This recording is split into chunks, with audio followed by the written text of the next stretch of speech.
你有没有想过，为什么越是真正的富人，反而越低调？最近我遇到一个有趣的场景，一位身家过亿的企业家开着一辆10年的旧车来见我。当时我很不理解，直到他说了一句话：真正的财富从来都不需要展示给别人看。这让我开始思考，也许我们对富人的所有认知都是错的。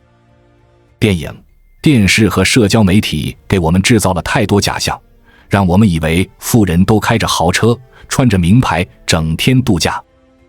但现实往往出人意料。今天就让我们一起揭开真相。20%的人，甚至是大多数的中产阶级，对财富的含义都会有一种扭曲的认识。而这种认识的主要原因是，他们从来没有真正接触过钱。他们对财富的理解就是基于他们从小说、电影或电视节目上看到的东西。所以我们认为有必要做一期节目来解决这种误解。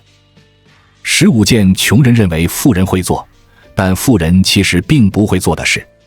第一，穷人认为富人都开着法拉利和兰博基尼，但是事实却是，这两个品牌的车确实外表非常拉风，但是实际使用起来的感受却是一言难尽，因为他们日常的汽车内饰非常不舒服，几乎没有存储空间，而且他们实在太引人注目了。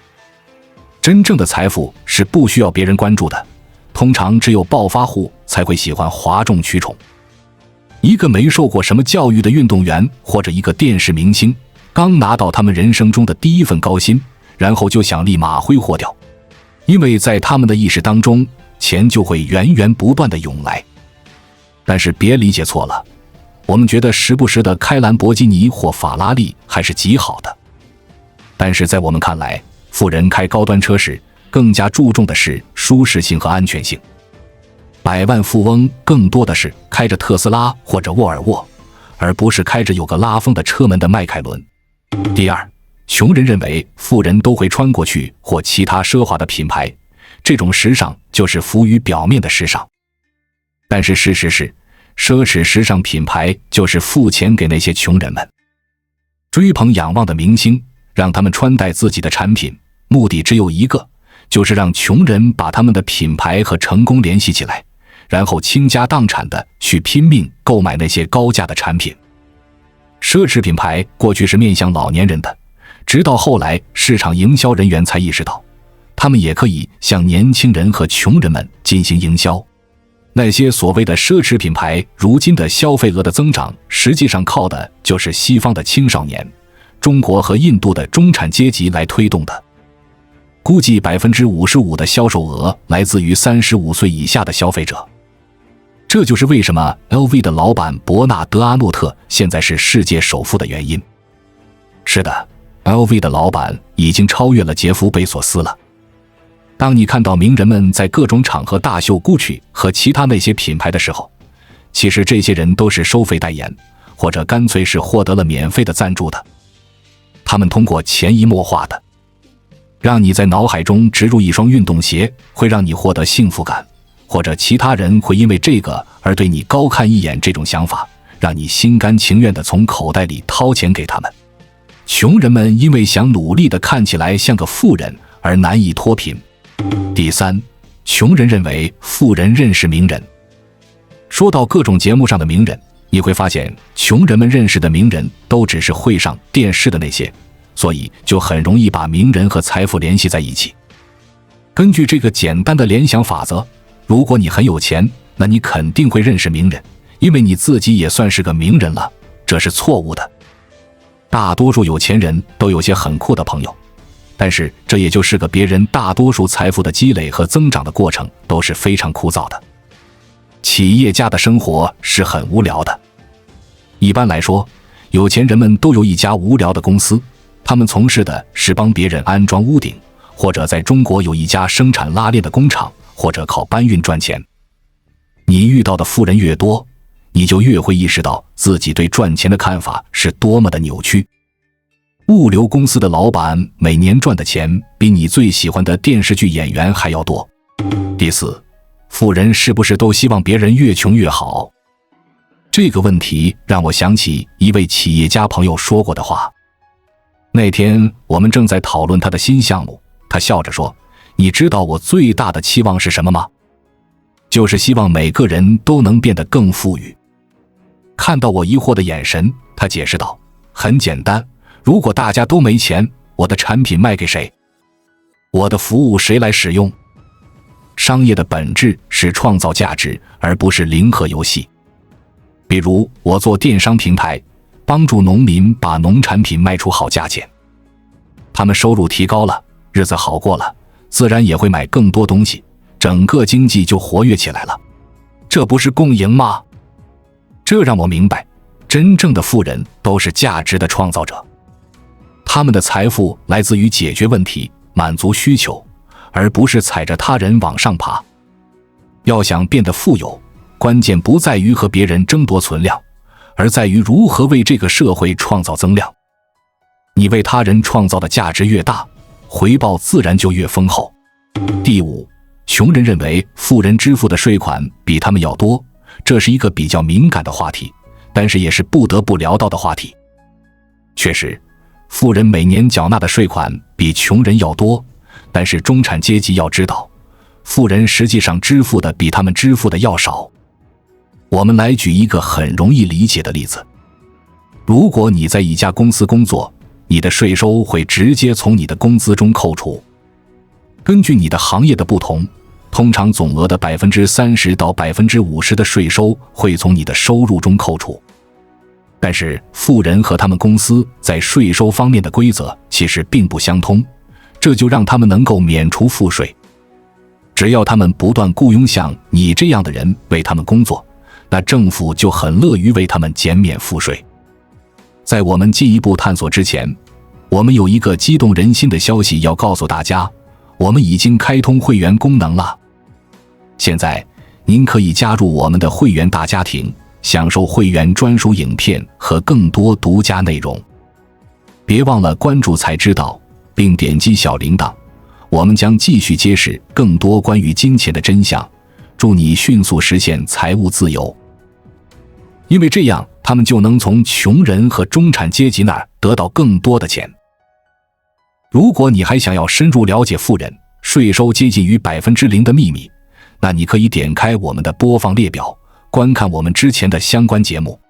第六，穷人认为富人精于存钱，这种错觉来自于一种根深蒂固的观念。有很多宣传都会说，富人之所以能富起来，是因为他们不会把钱浪费在咖啡上，而是把每天的1美元投入股市。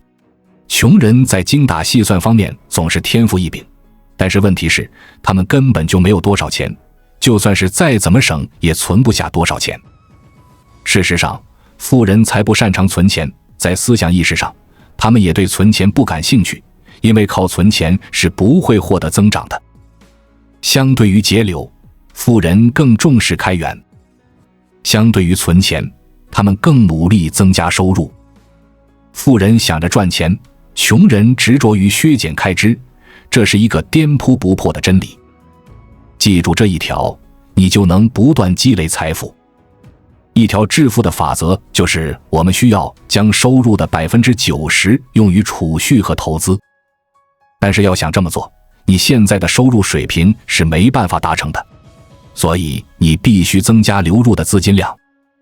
如果突然之间你赚的钱是原来的10倍了，并且你非常自律，并没有急着提升自己的生活品质，改变生活方式，那你就能够把差不多所有的钱都投资在能产生收入的资产上，那么致富也就指日可待了。所以说，穷人以为富人是擅长存钱，但是实际上富人是擅长投资。第七，穷人认为富人知道所有问题的答案。大家都觉得，如果你能搞定金钱方面的问题，那么你肯定就是擅长所有的事情了，根本就不是那么回事。当然，好多能力是能够迁移到其他的事情上的，但是要解决生活中存在的很多问题，光是擅长金钱和数字是远远不够的。但是这个世界上却存在着名人效应。当一个人成为了名人，人们就会产生慕强心理，开始迷信他们对于国际政治、社会问题和疾病传播方面的看法。名人因此会获得社会影响力，他们所掌握的话语权也就比普罗大众要大得多。但其实生活更多的是经历和专业知识，不可能存在打开所有门的万能钥匙。第八，穷人认为富人承受的压力要比他们小，普通人们都没有意识到，随着财富的增加，你每天要处理的事情会增加多少。你做的每一项投资都是有代价的，它会让你赚到钱的同时，作为交换，它也会占据你一部分的意识。你要应付的事情越多，你的压力就会越大。每个人都有自己的商业帝国，但是当你努力积累财富，建立自己的帝国的过程中，所有直接或间接产生的重担也会落到你的肩上。人们的生计会依赖于你的决策能力，你不得不每一步都战战兢兢，如履薄冰。如果你做出了错误的决定，那么其他人也会被殃及池鱼，因为你的无能而受苦。这就是为什么商界人士老得比较快的原因，也是他们热衷于保养品和延年益寿的科技的原因。第九，穷人认为富人整天都在海滩上喝鸡尾酒。如果你问普通人，如果他们是超级富豪，他们会做什么？他们会告诉你环游世界和在海滩上喝鸡尾酒。这是上世纪70、80年代的一些投资基金向你兜售的一个想法。他们的销售团队重新定义了退休，认为退休就是各个地方的沙滩和没完没了的玛格丽特。但是真正的富人知道那都是胡扯。普通高管每周的平均会议时间是23小时，这就是外表光鲜的生活的代价。正是因为这样，你在 Instagram 和其他社交网站上才能看到他们幸福洋溢的7天长假的照片。而我们总是会根据我们掌握的只言片语的信息，就草率地定义别人，不要只看到贼吃肉，看不到贼挨打呀。记得关注别人朋友圈，绚烂生活背后的那些异于常人的努力。第10，穷人认为富人从不会为钱担心。我们来告诉你一个秘密，每个有钱人都害怕有一天他们会行差踏错，一败涂地。所以富人其实比穷人会更加疑神疑鬼，忧心忡忡。老实说，这个很好理解吧？你努力了一辈子，就是为了创造一些有价值的东西。现在就是你拼死拼活的努力去守住这份成果的时候，金钱总是占据着你的脑海，因为你人生的大部分时候都是被对金钱的欲望支配着。当你花费了很多时间去专注于一件事情时，它就会成为你人生的一部分。并且当你有了金钱，那你就有了更多的风险，金钱会无限放大你的焦虑。因为现在你有了害怕失去的东西，俗话说光脚的不怕穿鞋的。当你年轻的时候，你一无所有，所以你无所畏惧，你可以随心所欲地设立自己的目标，然后放手去拼搏。你有最宝贵的时间，同时你还两手空空，你没有多少钱，就算有，你也并未为自己的启动资金努力。过几十年的岁月，对他也没有那么深刻的感情，你的肩头也没有千斤的重担，没有肩负别人的生计，就连你自己的生计都还有父母可以依靠，你有能力承受可能会遭受的失败，大不了一切归零，从头再来。等你年岁大了，身上的担子重了，上有老下有小了，对于自己拼搏了半生的东西，自然也更想要紧紧抓牢了。这时候有破釜沉舟、背水一战的勇气的有钱人也自然就少之又少了。第11，穷人认为富人没有真正的技术。你有没有很常看到，当谈到具体要用双手去完成的事情时，普通人常常会鄙视富人？这种误解来自于一个现实，就是你很少会看到那些有钱人会亲手给自己的车换机油、洗衣服或者打扫屋子。但是事实是，这种基本的生活技能谁都能学会，也都能干好。这就是为什么这些技能的经济价值很低的原因。如果人人都能做，那么就很容易可以假手于人。一旦你掌握了某项高价值的技能，那么你就会更倾向于把这项技能货币化。而其他的事情，如果别人的时薪低于你的，那当然就应该放手让别人去做了。你会洗车换灯泡，这当然很好，说明你具备了独立生活的能力。但是当你有了更好的选择，可以把自己有限的精力用在能够创造更多价值的事业上时，那就没有必要再对那些生活琐事亲力亲为了。那么究竟什么样的技能能够提升你的价值呢？这就需要你谨慎选择了。第12，穷人认为富人们都想登上福布斯排行榜。随着你的财富不断上升，人也是会不断改变的。当你刚刚起步的时候，你会急于证明有些人是错误的。你心里憋着一股劲儿，想着今天你对我爱答不理，明天我让你高攀不起。登上福布斯排行榜，甚至是登上封面，对于你来说有着重要的意义。这意味着你已经扬眉吐气了。那些学生时代看不起你的老师和同学就是有眼无珠。等你在财务的角度成熟之后，你就会开始怀疑跟纷至沓来的消息和虎视眈眈地盯着你的钱的人们相比，你所获得的正面公关效应是否值得呢？事实就是有些人花钱上福布斯，而有些人出钱就为了把自己撤下来，保持低调。真正的富人并不需要别人艳羡的目光，过多的对于他们个人的关注，更多的是一种限制和制约，会阻碍他们的行动，保持低调，才能让他们能更加自在地大展拳脚。第13，穷人认为富人不会帮助穷人，有这种想法，是因为你期待的是不劳而获，希望你不用努力，也不用付出。不认识的富人会直接白白给你点好处。事实上，正因为富人们曾经绞尽脑汁帮助人们解决了问题，创造出了有社会价值的东西，他们才能够成为富人的。而这一点，那些用着 iPhone 在 Facebook 上高喊着打倒富人的普通人是不会懂得的。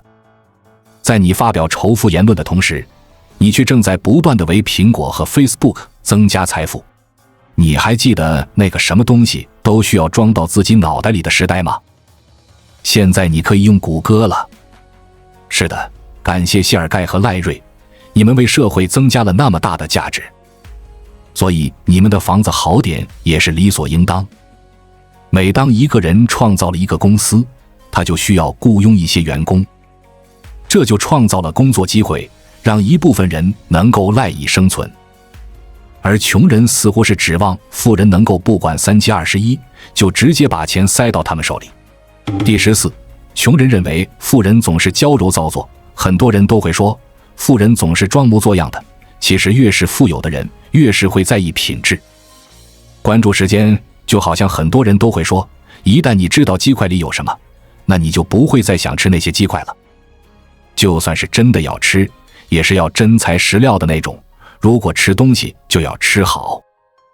如果我们要进行一场谈话，那也要让这场会谈丰富有营养。富人会了解自己时间的价值，珍惜自己生命的品质。他们并非追求奢侈，而是追求品质。而当这种想法到了那些安于平庸的人那儿，就变成了贱人，就是矫情了。第15，穷人认为富人应有尽有。如果你生活中的所有问题都能归结为金钱问题，那么那些有钱人在你看来就是高枕无忧，就像拥有全世界一样。但是等你搞定了那些金钱的问题，你就会发现还会有很多别的问题。富人的身边也是富人，所以金钱并不能把他们区分开。他们也和你一样，有着各种各样的烦恼，也一样承受着一些社交的压力，他们的孩子也会遭受霸凌。投资人也一样，会希望他们工作更加拼命，他们也同样没有足够的时间陪伴自己的伴侣等等。在这一点上，金凯瑞曾经说，我希望每个人都可以富有且有名，可以做他们曾经梦寐以求的所有事。这样他们就会发现，这也并不能解决他们的问题。我们每个人都会憧憬远处的风景。当我们面对眼前的一团乱麻的时候，年轻且贫穷的我们常常会想，当我有了钱，这些横亘在我们面前的问题，这些亲情、友情、爱情、事业的问题就可以迎刃而解了。但当我们真的到了远方，就会发现这里的生活同样的千疮百孔。就像张爱玲曾经说的那样，生命是一袭华美的袍子，上面爬满了虱子。有钱人的生活在我们看来就是那一袭远看非常华美的袍子，只有穿在身上才会发现它同样可以让人辗转难眠。我们每个人都在自己的人生中不断追寻着自己的答案。在我们贫穷的时候，常常会误以为金钱就是那个答案。希望大家都会有机会拥有金钱，然后继续追寻下去。我们现在也要问你一个问题了，曾经你认为有什么东西会彻底改变你的生活？但是当你终于负担得起的时候，却让你大失所望了呢？我非常期待你可以在评论区和我们分享你的经历，所以跟我们一起讨论。现在既然你陪我们到了最后，我们也会给你一个小奖励。创造财富的人常常会遭受那些站在道德制高点的人攻击。社会点说就是，虽然我们的生活方式存在着差距，但是我还是比你强，因为我是个道德高尚的人。贫穷并没有什么高贵的，就好像光是说你很有钱，也不代表你有什么高贵一样富有，也没什么高贵的。只有你不再自视清高，不再想着向社会展示你有多么高尚的时候，你才能终于有能力去追逐真正重要的东西。财富意味着你的生活将不再依赖于你的行动，意味着你躺着睡觉也照样有钱赚，意味着你有产生收入的资产。你可以看看，当有人去攻击那些有了某些成就的人，仔细研究一下他们的动机，你会发现通常情况下，他们就是希望通过扳倒别人，从而把自己或者他代表的团体推上神坛。别再玩这种无聊的游戏了，别再在意你生活之外的那些人怎么看你，去追求你真正想要的生活，哪怕你还需要走很长一段路。看完这些，你是否对财富有了新的认识？其实财富就像一面镜子，它不会改变一个人的本质，只会放大一个人原本的样子。那些外在的光鲜亮丽不过是镜中花水中月。真正的财富是创造价值的能力，是持续成长的动力，是能让生活变得更有意义的工具。记住，人生不是要追求表面的富有，而是要追求内心的富足。无论你现在处于什么位置，都请保持清醒的头脑，不要被那些虚幻的财富符号迷惑了双眼。毕竟，真正的成功从来都不是一掷千金的奢靡，而是能够让这个世界变得更好的能力。关注我，我是才知道，带你解锁更多金钱的真相。